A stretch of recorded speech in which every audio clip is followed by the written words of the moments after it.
मुंबई कभी नहीं सोती, लेकिन मुंबई के बाहर शहर से करीब 70 किलोमीटर दूर एक सड़क है जो रात 12 के बाद सांस भी नहीं लेती। लोग उसे अलग अलग नाम से जानते हैं।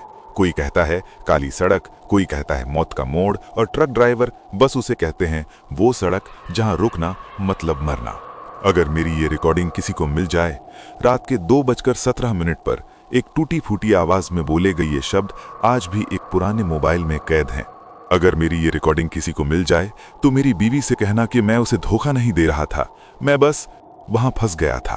उसके बाद 30 सेकंड की खामोशी, फिर एक आवाज जैसे कोई ट्रक के शीशे पर नाखून रगड़ रहा हो, और अंत में एक ऐसी चीख जिसे सुनकर आज भी पुलिस रिकॉर्डिंग बंद कर देती है। ट्रक ड्राइवर, नाम शंकर राव, उम्र 42 साल, पिछले 18 साल से ट्रक चला रहा था। मुंबई से गोवा, पुणे, नागपुर, कोई रास्ता ऐसा नहीं जो उसने देखा ना हो। वो उन ड्राइवरों में से था जो कहते थे भूत प्रेत कुछ नहीं होते, नींद का वहम होता है। लेकिन 15 अगस्त 2025 की रात शंकर की ये सोच उसी सड़क पर दम तोड़ गई। वो रात के करीब 11:40 पर शंकर का ट्रक मुंबई से माल लेकर गोवा की तरफ निकला। बारिश हल्की हल्की हो रही थी, हाईवे लगभग खाली था, रेडियो पर पुराने गाने बज रहे थे, सब कुछ बहुत नॉर्मल। तभी उसके ट्रक का जीपीएस अचानक ब्लैंक हो गया। स्क्रीन पर बस एक लाइन चमकी, नो रूट फाउंड। शंकर ने सोचा नेटवर्क का प्रॉब्लम होगा, लेकिन तभी उसकी नजर सड़क के साइन बोर्ड पर पड़ी। पुराना घाट रोड 3 किलोमीटर। शंकर को याद था ये रोड सालों पहले बंद कर दी गई थी, फिर भी उसका ट्रक अपने आप उसी तरफ मुड़ गया। जैसे ही ट्रक उस सड़क पर पहुंचा, हवा एकदम ठंडी हो गई, रेडियो अपने आप बंद, मोबाइल नेटवर्क गायब। और सबसे अजीब बात, जंगल के बीच वो सड़क जरूरत से ज्यादा सीधी थी। कोई आवाज नहीं, न कीड़े न मेंढक। बारिश भी रुक गई, बस ट्रक की लाइट और आगे फैली अंधेरी सड़क। करीब 10 मिनट चलने के बाद शंकर ने देखा सड़क के किनारे एक औरत खड़ी थी, सफेद साड़ी, भीगी हुई, चेहरा झुका हुआ। शंकर ने ब्रेक दबाया, फिर खुद से बोला रात को औरत इस रोड पर। वो आगे बढ़ने ही वाला था कि अचानक वो औरत ट्रक के सामने आ गई। शंकर ने जोर से ब्रेक मारा, ट्रक रुक गया। उसका दिल छाती तोड़कर बाहर आना चाहता था। उसने धीरे धीरे अपना सिर उठाया और शंकर ने देखा उसका चेहरा सामान्य नहीं था। आंखें काली नहीं, पूरी खाली, जैसे आंखें कभी थी ही नहीं, और उसका मुंह बहुत धीरे धीरे एक अजीब मुस्कान में बदल रहा था। फिर उसने बोला, ड्राइवर मुझे भी बैठा लो। उसकी आवाज सीधे कान में नहीं, दिमाग के अंदर गूंज रही थी। शंकर डर से कांप रहा था। तभी उसने रियर मिरर में देखा, ट्रक के पीछे कई साए खड़े थे, बिना चेहरा, बिना पैर, बस हिलते डुलते अंधेरे। और वो औरत अब ट्रक के दरवाजे को नाखून से खुरच रही थी। हर ड्राइवर जानता है कि रात को अनजान रास्ते पर किसी को मत बिठाओ, लेकिन शंकर का दिमाग काम नहीं कर रहा था। उसने डरते हुए दरवाजा थोड़ा खोला। औरत मुस्कुराई, बहुत ज्यादा, जैसे उसका मुंह आदमी का नहीं था। और तभी जैसे ही दरवाजा खुला, ट्रक की अंदर की लाइट झपकते ही बुझ गई। रेडियो से अचानक सैकड़ों आवाजें एक साथ आने लगी, रोना, हंसना, चिल्लाना, फुसफुसाना। रुको, मत जाओ, तू भी यहीं रहेगा, शंकर चीखा, और उसी पल उसका मोबाइल ऑटो रिकॉर्डिंग पर चला गया। यहीं से शुरू होती है असली कहानी। सुबह जब पुलिस पहुंची तो सड़क वहां थी ही नहीं, ट्रक जंगल के बीच उल्टा पड़ा था। शंकर का कोई निशान नहीं, बस ड्राइवर सीट पर खून से लिखा था, मैं अकेला नहीं हूं।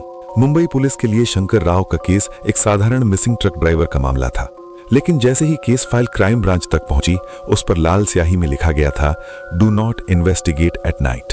पुरानी फाइलें जो कभी खुली नहीं थी।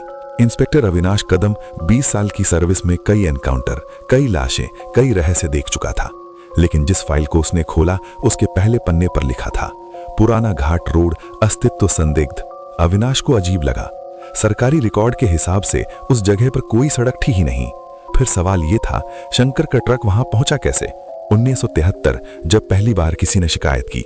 फाइल के अंदर पीछे पड़े कागज थे। पहली रिपोर्ट साल 1973। एक ट्रक ड्राइवर, नाम यूसुफ पठान। शिकायत में लिखा था, रात को मुंबई से पुणे जाते वक्त एक ऐसी सड़क पर चला गया जो मैप में नहीं है।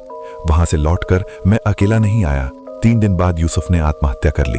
सुसाइड नोट में सिर्फ एक लाइन, वो लोग अभी भी मेरे ट्रक में बैठे हैं। एक के बाद एक गायब। फाइल पलटते गए। 1981 ड्राइवर गायब, 1989 बस कंडक्टर पागल, 1996 टैंकर पलटा, लाश नहीं मिली, 2004 टैक्सी ड्राइवर की रिकॉर्डिंग, 2012 2 बाइकर, दोनों गायब। हर केस में एक ही चीज कॉमन, रात 12 के बाद बारिश या कोहरा, जीपीएस फेल और एक औरत का जिक्र। वो औरत कौन थी?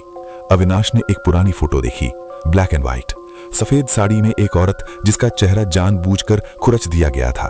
फोटो के पीछे लिखा था मालती 1971, नीचे लाल पेन से पहली। वीडियो जो कभी लीक नहीं हुआ। अब आई शंकर के मोबाइल की बारी। रिकॉर्डिंग सिर्फ 3 मिनट 11 सेकंड की थी।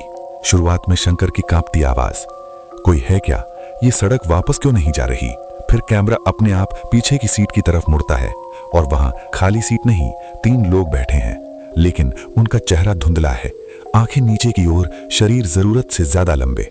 फिर एक औरत की आवाज, ड्राइवर तू हमें यहां छोड़कर नहीं जा सकता। कैमरे में जो दिखा वो इंसान नहीं था। अविनाश ने वीडियो फ्रेम बाय फ्रेम देखा। एक पल के लिए औरत का चेहरा क्लियर हुआ। उसका मुंह पीछे की तरफ खुला हुआ था, जैसे चेहरा गलत दिशा में बना हो। और उसी फ्रेम में ट्रक की खिड़की के बाहर सैकड़ों चेहरे, सभी बिना आंखों के।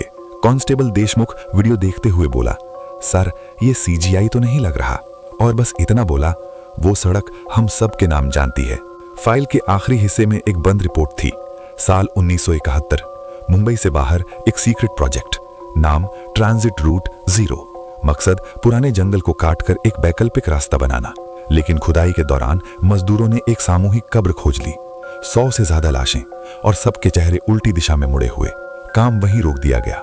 सरकारी आदेश, इस प्रोजेक्ट को कभी अस्तित्व में नहीं माना जाएगा। जंगल ने उसे ढक लिया, मैप से मिटा दिया गया। पर रात के समय वो सड़क खुद रास्ता बना लेती है और जो उस पर चढ़ गया वो फिर पूरी तरह वापस नहीं आता। इंस्पेक्टर अविनाश कदम उस रात सोया नहीं। बार बार उसकी आंखों के सामने वही बोर्ड चमकता रहा, पुराना घाट रोड 3 किलोमीटर। उसने खुद से कहा दिमाग का वहम है। लेकिन सुबह 6 बजे जब वो पुलिस जीप से घर से निकला, जीप के शीशे पर कोहरे में किसी ने उंगली से लिखा था, तू भी आएगा। ऑफिस में सीनियर अफसर ने साफ कहा, कदम ये केस बंद है, अगर दोबारा उस सड़क का नाम लिया तो सस्पेंशन तय है। अविनाश ने सिर हिलाया, लेकिन उसी शाम उसने अपनी सर्विस रिवॉल्वर जेब में डाली और एक प्राइवेट जीप किराए पर ली। ड्राइवर से बोला, रात 11:30 बजे मुझे वहीं छोड़ देना जहां जीपीएस काम करना बंद कर दे। ड्राइवर ने शीशे में देखा, उसकी आंखों में डर था। साहब वहां रात में कोई नहीं जाता। अविनाश बोला, आज जाएगा। जैसे ही घड़ी ने 12:01 दिखाया, जीपीएस ब्लैंक, मोबाइल नेटवर्क गायब।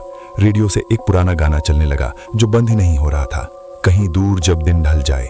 ड्राइवर के हाथ कांपने लगे और तभी सड़क के किनारे वही बोर्ड, पुराना घाट रोड 3 किलोमीटर। ड्राइवर ने ब्रेक मारा, साहब मैं आगे नहीं जाऊंगा। अविनाश उतरा, पीछे से आवाज आई, साहब अगर सुबह तक नहीं लौटे तो मैं यहीं से भाग जाऊंगा। अविनाश ने कुछ नहीं कहा। जैसे ही उसने उस सड़क पर कदम रखा, हवा अचानक रुक गई। जंगल की आवाज एक साथ बंद। फोन अपने आप वीडियो रिकॉर्डिंग पर चला गया और किसी ने उसके कान में फुसफुसाया, अंदर आ गए हो। 10 कदम आगे सड़क के बीचों बीच एक औरत खड़ी थी, सफेद साड़ी, बाल चेहरे पर। अविनाश का हाथ रिवॉल्वर पर गया, कौन हो तुम? औरत ने धीरे धीरे सिर उठाया। इस बार उसका चेहरा पूरा था, सुंदर, बहुत ज्यादा सुंदर।